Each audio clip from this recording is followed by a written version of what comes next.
We are going to discuss 1 billion aspirations and we only have 45 minutes, so I'm going to be quick. Mihir Sharma was born in Delhi and grew up in Chandigarh, in Mumbai, in Jamshedpur and in Kolkata. He was trained as an economist and a political scientist before dropping ignobly out of academia. Like many others unable to concentrate on any one thought long enough to write a dissertation, he drifted from one thing to another till he found the closest thing to paid unemployment in a capitalist society, journalism.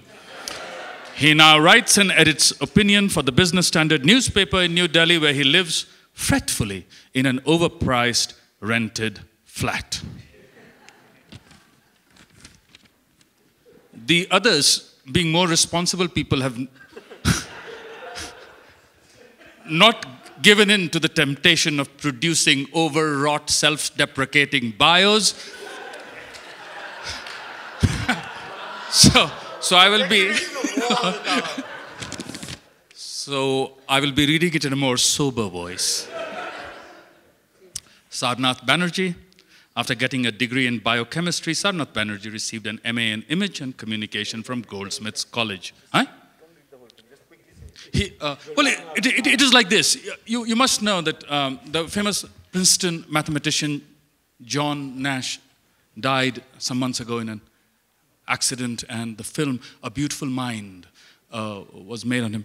And he was famous also for having received a prize. I think it is called the Nobel Prize.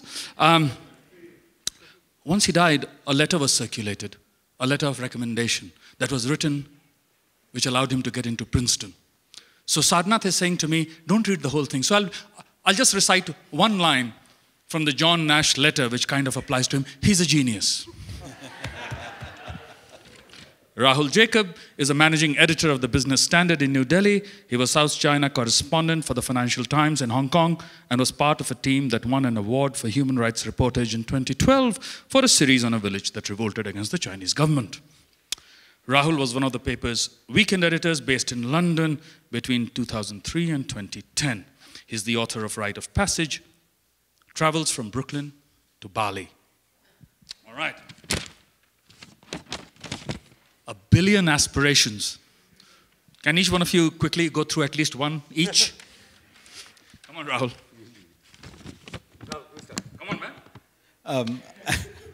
After that over-the-top introduction, I'm going to get terribly serious for a second. And the title of this, which actually sounds like something our Prime Minister used very successfully as his stump speech during the last elections, kept talking about an aspirational society. And I don't think it actually adds up. There are millions and millions of aspirational young people in India, but sadly the system, the elites, the government have failed them so miserably that they have the wrong skills, they have the wrong education.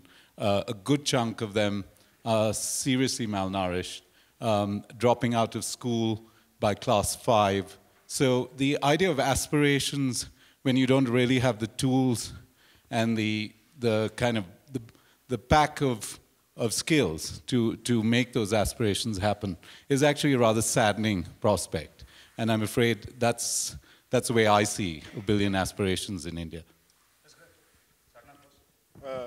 I don't know how to answer that question. Why are you on this panel? I'm trying to figure it out. But surely you think that on the average Indians have expectations now that they may not have had 15 years ago? Yeah, I mean, it's... He doesn't know I kind of agree with Rahul by and large, and yeah, and I'll add as we progress through the conversation. I will add. Well, I think Rahul has sort of summed up the case for the prosecution quite well. There are a lot of people in India who are very young, and they have expectations of, like all young people everywhere, they have expectations of change that maybe the older generation will find difficult to fulfill. When you have an overwhelmingly young society, and in fact one that's going through the demographic bulge in many ways, it usually leads to some kind of difficulties in, during the transition. The US, the baby boom transformed the US socially and economically, right? We're going through the same demographic bulge right now, where you have this enormous number of people between the ages of 26 and 14. And the real question is going to be, what kind of India do those people want to create? The kids between 14 and 26, because they're going to have the same influence in India and therefore on the rest of the world that the baby boom had on the US and the rest of the world. And the answer is probably not a very nice image of the future. I mean, that's my fear. So. Since this is, Jaipur festival, it was at the Jaipur Literature Festival that the actor Om Puri said to me, "यहाँ पर इरादों की भी कमी है," by which he meant that there is not only poverty in the country, there's a poverty of ambition. So I was hoping that you guys could tell me that 1 billion aspirations actually also suggests that there is no dearth of ambition, there is ambition. And speaking as a writer and a novelist, I think things like lust or greed or ambition are powerful engines of narrative movement. So I want to ask you guys, how much ambition do most regular people have? I mean, whether you live in Boulder or in Meerut, basically what you want is an iPhone. And, truthfully, that sort of a universal, it's an ambition. It's one that I have a 5. One day I hope to own a 6S, when we're up to iPhone 11 and I can get this deeply discounted somewhere. So this is pretty much the ambition that everybody has across the world. It is extremely tragic that this is what ambition is reduced to. But there's greed in wanting an iPhone. There's lust in wanting an iPhone. There's definitely narrative drive. And, the truth is that if we say that Indians don't have great ambitions, that's not true.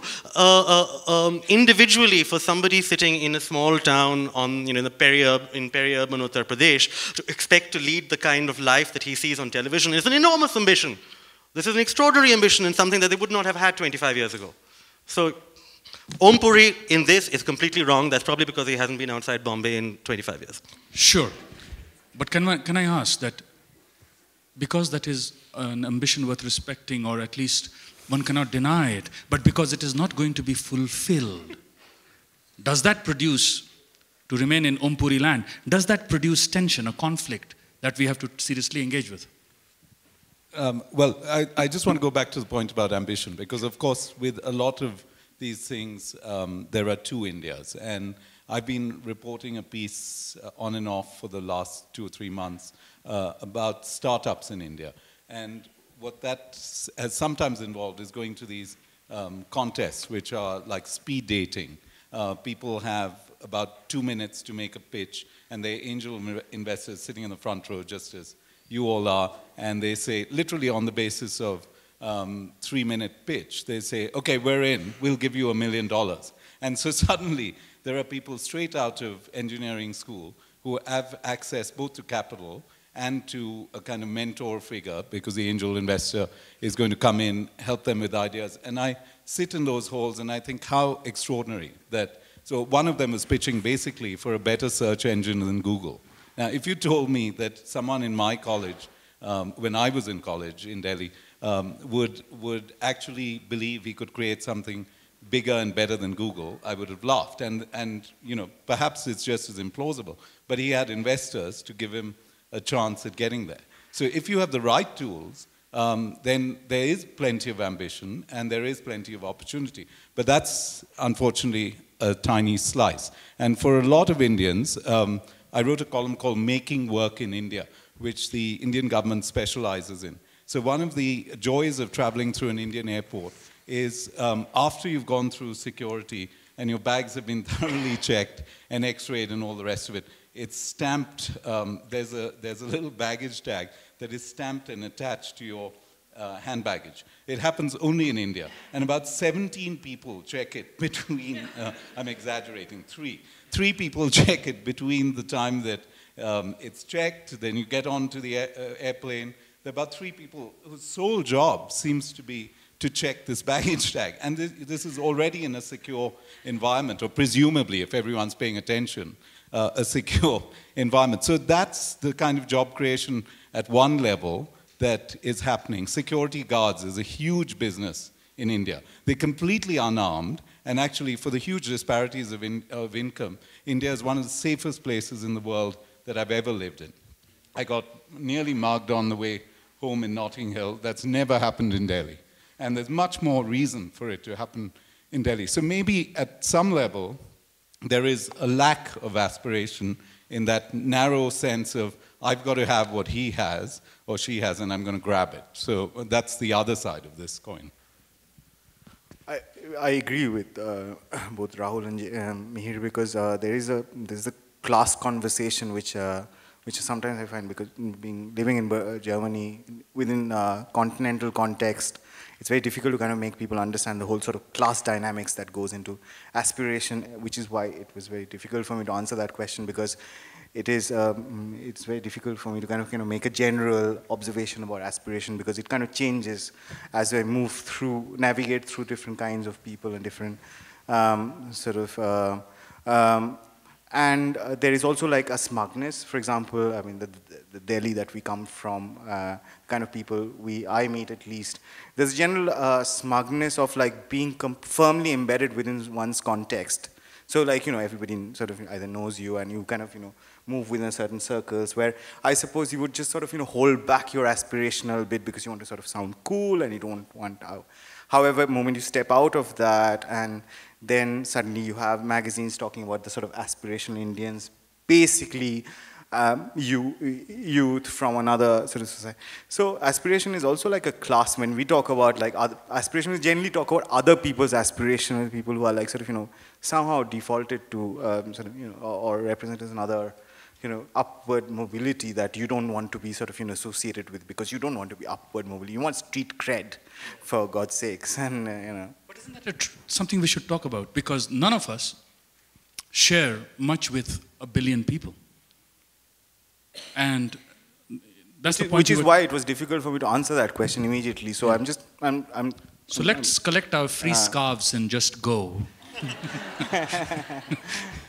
As I was telling Amitav before we started, he said, one is, you're an economist, and Rahul has written, has been a weekend editor, and God knows what Sarnath does. So Sarnath is struggling to have a livelihood, but that does not mean that. So I mean, the question is, what do you guys have in common? So I said that what we all have in common is that we are from the Indian elite, which is 0.01% of this 1.2 billion, and so therefore, obviously, whenever we are serving, but not economic elite, not always economic elite. No, elite even in terms of position. Let me assure you. So, if you're in the top 0.1% of Indian income, which means you're earning 15,000 rupees a month, puts you in the $250. That's $250 a month, puts you in the top 0.1% of India. So by default, yeah, you totally are.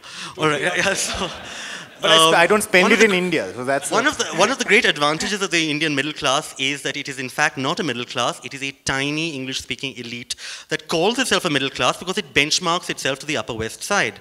All right. So because it is this extraordinarily globalized thing in terms of its tastes and expectations, it says, oh my God, we are so awfully poor, when actually they are 0.1% of the country.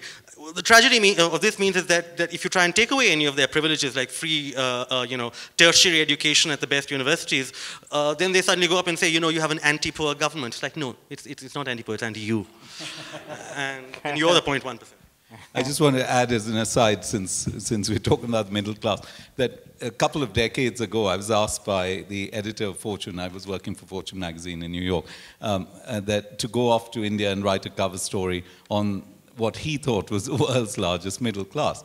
And I obviously grabbed the chance. It was a chance to eventually get promoted and all of that. And then I had the difficult prospect of writing the story about, as Mihir says, a non-existent middle class. We got Raghu Rai, the best photographer in India, to take a few photographs at upmarket shopping. There weren't even malls at that time. But I spent a large part of the story explaining that middle class in India meant actually making the jump to buying products that Procter & Gamble and Unilever sell. So shampoo, toothpaste. And one of the dispiriting things of the last couple of years is actually people who have moved into that middle class of buying shampoo in bottles has actually, they've lost, their incomes have come down because inflation has eaten into it, and they've gone back to buying shampoo in sachets. So that's how unequal this country is. I mean, that sort of aspiration to be middle class is really not a car in your driveway, it's to buy shampoo. Wow. When I read this, the title of this panel, A Billion Aspirations, I immediately thought of Naipaul's India, A Million Mutinies now. So that was early 90s, and I imagine that what has happened, at least in the mindset of those who might have proposed this panel, is that we have moved from 1 million mutinies now to 1 billion aspirations now. If that is true, if you go with that hypothesis, I wanted to ask you guys, if Naipaul's book was a particular description of social turmoil and a resurgence of marginalized forces in the early 90s, then what books have you read, one book maybe, that in some ways describes the contemporary state of India? A current piece of a work of non-fiction. I know that this gentleman to my right has written one. It's available here. Actually, Mihir's book has a subtitle that goes really to the heart of this debate. It's called Restart, Last Chance for the Indian Economy. And that really is as stark as it gets, because India has actually missed, the only economies that have grown at sort of 10% consistently, double-digit, 10, 11%, are the East Asian economies, Korea, China, of course, Japan in the 50s, and they were all export-led economies. So I would argue, and Mihir's the economist, but I would argue as a bumbling business journalist, that India can't do that 10, 12% because it can't be an export-led economy for two reasons. One, it doesn't really have the skills, as I explained earlier, because working in an iPhone, putting the iPhone that Mihir aspires together requires class 12. I've interviewed these guys in at the factory in southern China. Requires a minimum of having spent 12 years in school, where the average Indian has spent maybe 4.5 years, and most of those who've spent 4.5 years can't do work that they should have done in grade 2. The arithmetic and language skills are inferior to what they should have done in grade 2. So that's one reason. They doesn't have the skill set, but the world economy is in a completely different place. And your country, among others, isn't ready to buy all the products that, you know, tens of millions of Indians potentially could make, even if they could make it. So that last chance for the Indian economy is entirely appropriate. So Mihir's book I would recommend, but I'd also recommend Ruchi Sharma's, which is about a variety of countries, but the chapter on India is called The Great Indian Hope Trick, and it's every bit as devastating as that title suggests. It essentially suggests that India is able to continually, every 5-10 years, basically hoodwink people into believing, or the Indian government, hoodwink people into believing that it is capable, the government is capable of reforming in radical, fundamental ways, which is the only way that India can actually compete, and then fall short of it. So this is possibly one more episode of this, but maybe I'll be proven wrong, and I'd love to be proven wrong. Sarnath, koi kitab?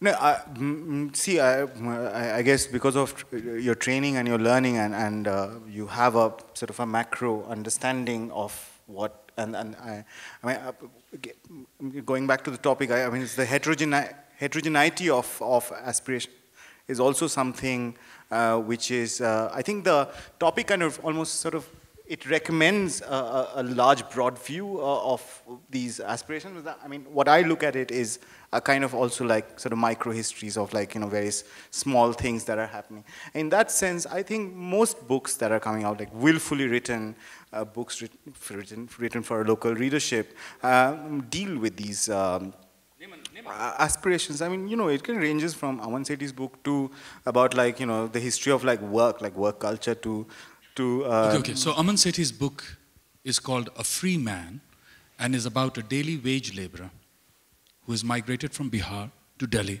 Marvelous book. So, Yeah. And what else did you have in mind? Also, like, you know, Altaf Tyrewala's like phenomenal book of like sort of the first one, No God in Sight, which is kind of, you know, a kind of a romp through several characters, like Buñuel-esque sort of daisy chaining one story with another story. Gives you like kind of a interesting sort of broad view, but constant change of scale. You sort of get like a larger picture, but you also sort of go deep into the story sort of thing, almost like kind of a Walker Evans kind of sort of, you know, stuff. So I think one can also piece together a kind of multitude of aspiration, I feel. So I mean, it's kind of, I think all books are sort of fundamentally kind of talking about like characters by virtue of like hope and desire, kind of our aspiration. I think one of the interesting things about Indian writing, about writing about India in the past 10 years has been that 10 years ago, everyone was being encouraged to write the big book, the big take on India, right? And it's like, I'm going to write this doorstopper and I'm going to put Naipaul out of the market. And everyone is going to sort of read this and then they will understand India. And at some point, I'm assuming most readers read about 5 of these and discovered that they were all useless.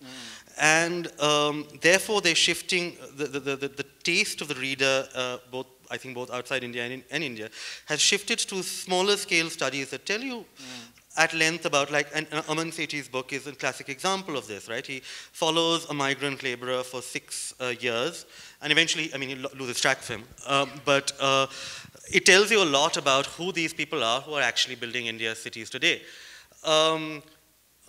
Digression. One of the great tragedies about India, and one of the reasons why we will struggle to become a better country, is because we continually plug our relatives and friends. So Aman Sethi is a friend of mine. I am a friend of Rahul's. And now I'm going to like go one further and actually plug my girlfriend's piece in Granta. So really, I mean, this just tells you all you need to know about how absolutely dreadful our economy is.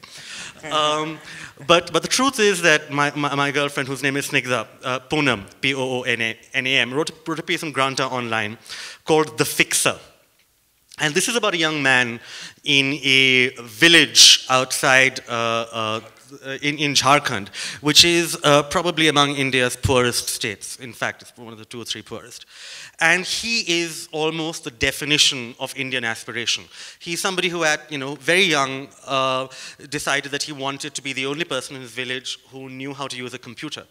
And now he's still in his mid-20s, and he has become, in fact, the guy who interfaces between the rest of his village and the government. Because everything, the government is very, very gung-ho about putting stuff online and, e-governance and digital India. And it runs into the small problem that, nobody in that village in Jharkhand knows how to turn a computer on. All right, they're all pretty much have never seen anything. So he does that, and the trouble with Aspirations is because he does that and he takes a cut off the top. Right, and immediately he becomes a middleman of a particular kind, and now he's going to go into politics, and it's just entertaining. This man out of nowhere developed one skill. All right, he was driven by ambition, and let's not claim that it's taking him necessarily to a wonderful place. So the sort of double-sided, 2 sides of aspiration are fascinating, and I think Catherine Booth's book, in fact, Behind the Beautiful Forevers, is something that very nicely takes a localized issue, which is a particular Bombay slum. One slum in Bombay, which she sort of spent an enormous amount of time in, and then told this beautifully written novel. All right, beautifully written a work of nonfiction that actually reads like a novel, because you can hardly sense her in it, and you can totally sense the characters of the people and their triumphs and their tragedies. And there is no claim that they are in some way saintly because they are poor. There is no claim that in some way aspiration is driving them towards becoming better people. All right, none of this is there, and that's perhaps because this doesn't exist in fact. May I also add that, I mean, Siddharth Deb is another phenomenally interesting writer, and also, well, Amitav's own book on Patna, for example, because these, I think also like some of, one of the roles I feel, at least I feel that of a writer is to kind of open up these sort of secret lives and secret sort of, give you a psychological history, an emotional history, or an emotional sort of, understanding of things without actually trying to kind of make this sort of grand statement of actually understand. It is a space of humility that you are trying to understand things and your understanding is part of the writing itself, which does not give any illusion that, you know about things and stuff like that. And I feel like some of the people that Mihir mentioned have those abilities, and I think I like that somehow. Were you going to say something, or should I? I was just going to add to that, and he's definitely not a friend of mine. And I think if I ever met him, I would find it difficult to exchange 3 sentences before he cut me off. And do you guys want to guess who it is? Let's make this interesting. V.S. Naipaul, actually. India Wounded Civilization, which was written in the early 60s. And, eternal India, as they keep saying, the cliche is absolutely true. It doesn't really change. And so many of the problems he talks about in that book are absolutely true today. And the other wonderful, it's not a book, it's a collection of essays. Jan Morris's Destinations has a chapter on Delhi called Mrs. Gupta Never Rang. And it captures the Indian government better than anything I've ever read. It was written in the mid-70s, and it's absolutely as true. Every word is as true to this day. I quote from it so extensively that I have friends begging me to stop. But I know parts of it by heart. But she's completely extraordinary in the way. And the reason the title Mrs. Gupta Never Rang is because this government servant keeps telling her that India has to be understood as a spiritual question about rivers, the great rivers of thought and process, etc., blah, blah, blah. And to her one practical question, he says, our good Mrs. Gupta will certainly follow up on that. She'll call you back, all the rest of it. And of course, you can guess what the last line is, Mrs. Gupta never rang. And that's the Indian government for you. Mrs. Gupta never rings. Rahul, I think, discusses Jan Morris's book in your own book, which we can also put in this list, right? Don't you have a chapter on Jan Morris? I have a chapter on Jan Morris, but virtually nothing on India. So okay. It would be completely hopeless for a guide on India. In terms of what Sarnath was saying, the kind of lives he led the discussion to by mentioning Aman Sethi, for example, and what Mihir was saying about the big books, the big India book, I wanted to ask you if you feel that the idea of the billion aspirations and also the thwarted ambitions and the violence that results from thwarted ambition, doesn't some of that find better expression in films? Some of these new films, for example, let's say, Neeraj Ghaiwan's Masan, or other films? Okay, there was a period, I think, when Bollywood, when the Hindi film industry worked very hard at trying to portray the sort of anger that people felt, the particular kind of middle class, between middle and working class Indian man in particular felt. And this was maybe the late 70s and early 1980s. Hindi film cinema, mainstream Hindi film cinema now is extraordinarily smug. All right, and is almost completely devoted to the, this is a cinema that remade Clueless, right? And Clueless is, of course, as we know, a remake of Emma, but also is something which is entirely about a young girl who understands something deeper than, understands she judge people by more than what clothes they're wearing, right? Unfortunately, Hindi films, a remake of Clueless, didn't have that additional twist. All right, it was entirely all the funny bits about, the heroine saying, "Oh, we'll get you, made over," and that was it. So the extraordinary thing is that, by and large, mainstream Hindi cinema doesn't do this. And there was a time, and even now, we do have sort of other movies, movies are cheaper to make now. So you do have movies being made that aren't of that kind. But once again, for example, for the first time, I think in the past 3 months, there's been a movie in theaters about an intercaste marriage. All right? That we haven't seen in India since the 1950s, a movie about this. all right? There are basic social questions that Indian movies no longer take on. Indian television is so hopelessly conservative and so hopelessly right-wing that they make soap operas about our leading, one of the few figures in our in the past 1,000 years who has been a genuinely ecumenical, intelligent leader, who's the Mughal Emperor Akbar. All right, we've been led by a succession of disasters, and he's probably the only one who wasn't an absolutely horrible human being. And they have taken that and made it into a good Hindu girl coming to Delhi and being imposed on tyrannically by her fundamentalist Muslim family. All right, so they've turned it into a combination Hindu-Muslim fight and mother-in-law, daughter-in-law soap opera, which are the two things that sell awesomely in India, and therefore it's doing brilliantly well. So please, there's nothing that those fellows will do for us. We have in the audience local legend, radio personality, David Barsamian. I was talking to him this morning, and he told me that at the age of 20, 22, he had gone to India. And he had spent 2.5 years learning music. And he has returned many times. And so I asked him, what is the biggest change you see? And he said, what I see most of all in today's India is personified by Ambience Mall in Vasant Kunj. And what I see is a predatory capitalism and a complete surrender to neo-capitalist impulses. There's nothing for the poor except a collusion between the government and the financial elite to produce wealth. Do you guys agree? I mean, you don't need to violently disagree if you don't, because he's in the audience here. But do share your frank opinion.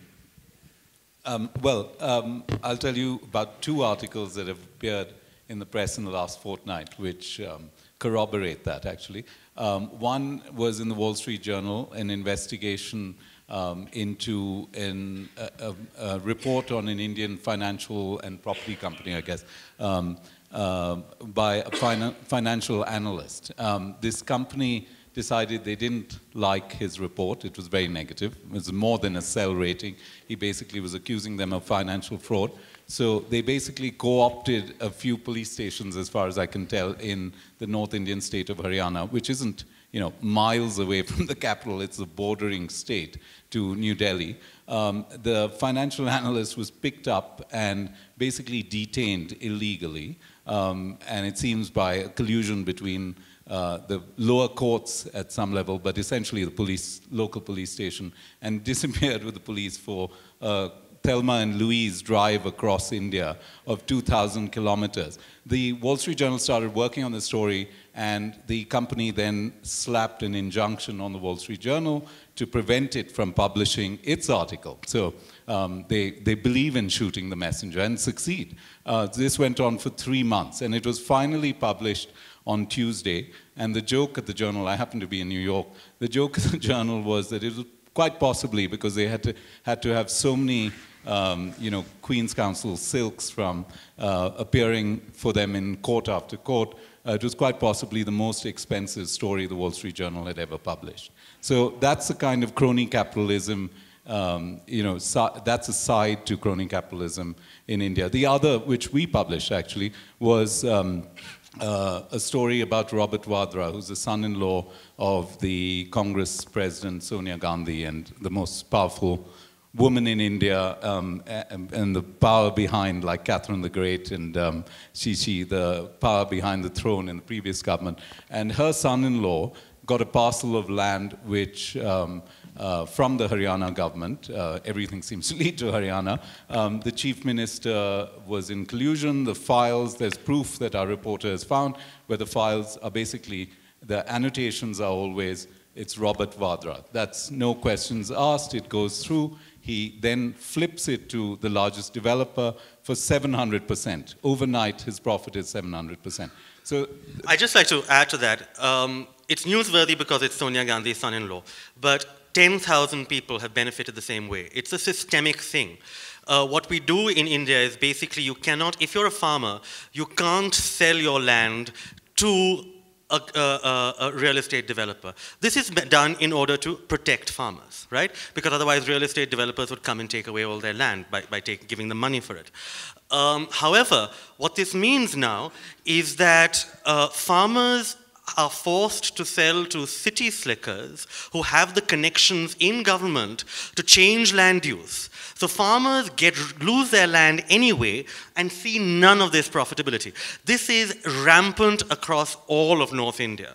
All right, this is how pretty much all the land for the malls in Vasant Kunj has actually been sold. All right, the tragedy is that while I agree with David, incidentally, about malls, there's always a nuance to this. And the fascinating nuance about malls in India is that they are our only genuine public spaces. So they are in some ways, because the government hasn't bothered to create public spaces that are open to everyone, because the public spaces the government creates are basically only open to the elite.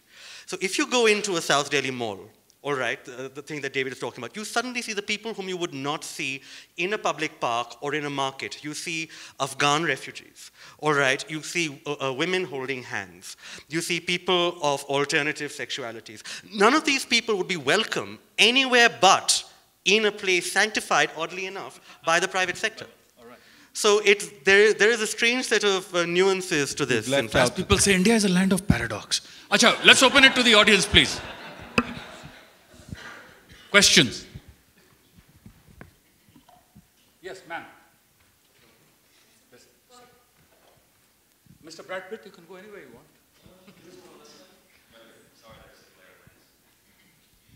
I wanted to ask you about, you touched upon the Make in India, the manufacturing aspect of things. Do you think it's going to be very negative because of the skill sets that China has? How do you see the future of Make in India?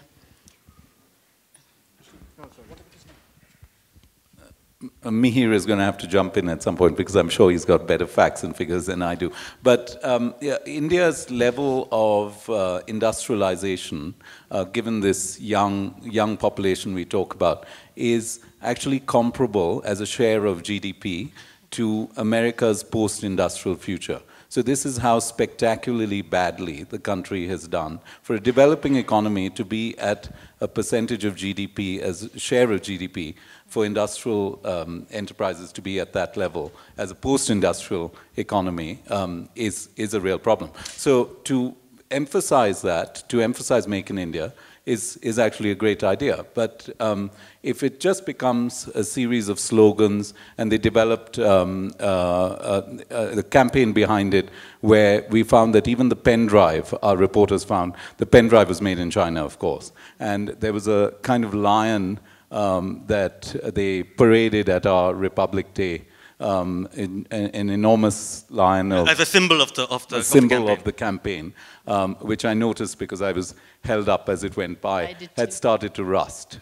So you know, I mean, it's a great aspiration, but there's a lot of hard work. You actually have to make it easier to set up factories. You have to make the labor laws a little bit more logical, not have those sort of land laws he's talking about. So this is pretty much exactly what part of my book is about. But the 15% of the Indian GDP goes into manufacturing, comes from manufacturing, and almost all the rest comes from services, all right, which could be pretty much anything.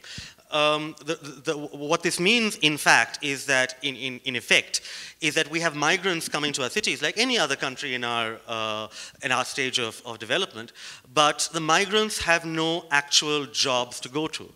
Now, we are accustomed to a working class or a middle class being built on the back of, and this has been the case throughout economic history everywhere, on the back of mass manufacturing. All right, this is important because working on the same assembly line builds solidarity. It helps create workers' movements that go beyond, you know, ethnic, beyond ethnic things towards a class solidarity. None of this has happened in India. Our economic, our old-style economics that privileges services over manufacturing has meant that we have never worked, most of us, with somebody who is not from the same background as us. All right.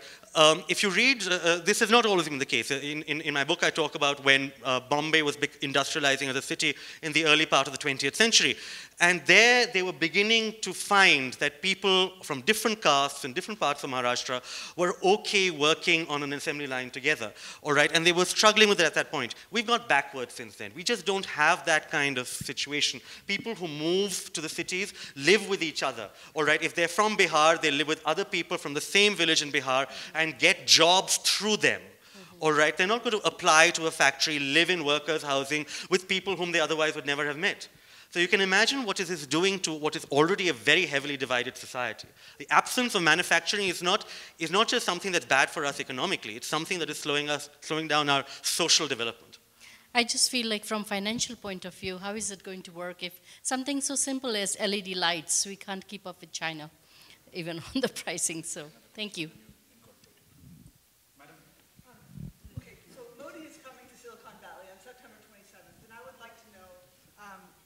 And I would like to know what you see in terms of the future and his ability to understand the concept of academic freedom. I and 124 other academics working on South Asia signed a petition asking Silicon Valley leaders to keep in mind some of the decisions that he's made, putting completely unqualified people at the head of the Historical Society, the Art Society, et cetera. I'm sort of curious how pessimistic or optimistic you feel about the future in terms of saffronization. And I'm also curious if you could wave a magic wand and have the US press report on his visit in a particular way, what would that look like to you?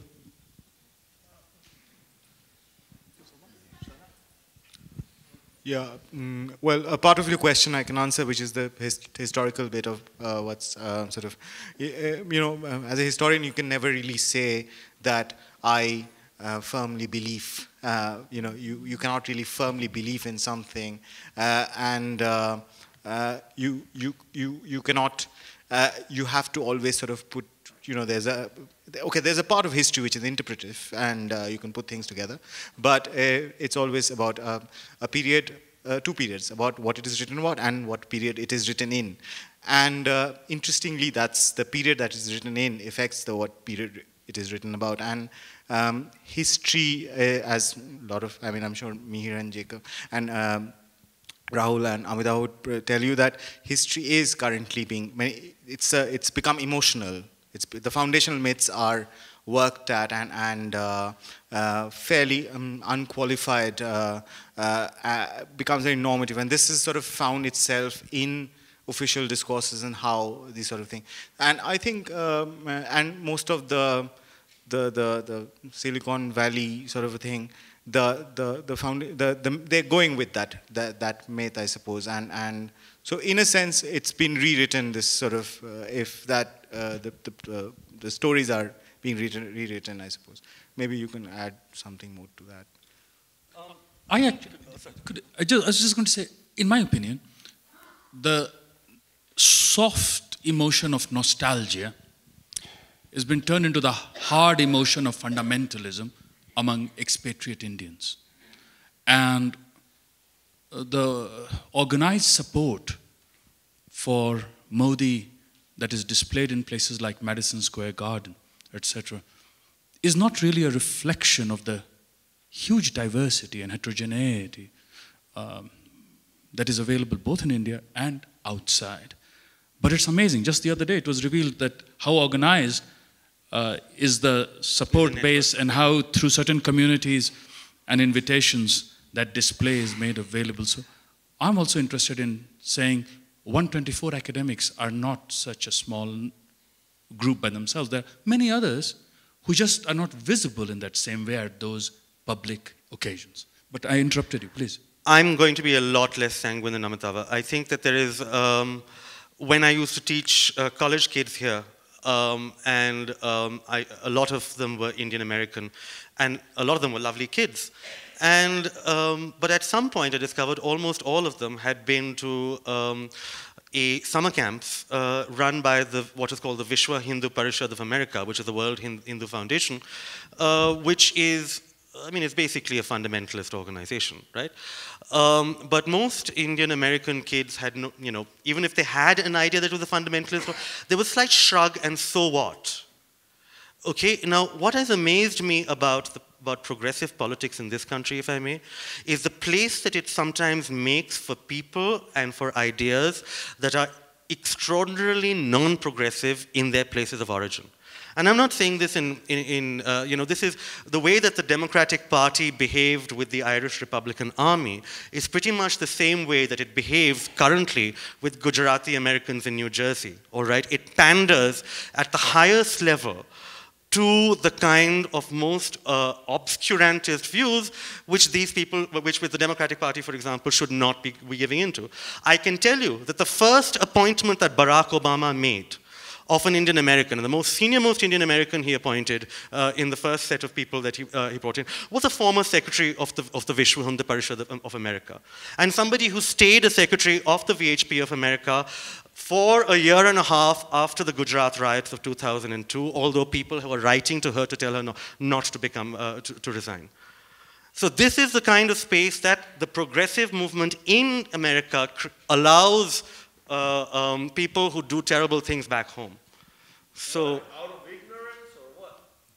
I think that there's something within the progressive movement that says, look, I understand, I'm not going to get into ethnic divisions. You know, ethnic divisions are beyond me to be able to solve. You know, the Democratic Party cannot take a stand on Israel-Palestine. The Democratic Party will support the Irish Republican Army. The Democratic Party, if necessary, will send 36 people to stand on stage with Narendra Modi at the Madison Square Garden. 36 out of 44 were Democrats, I think. So it's... We have been ending all sessions on a high note. It's high time we ended on a low note. So on this depressing note, thank you all. Please thank our participants.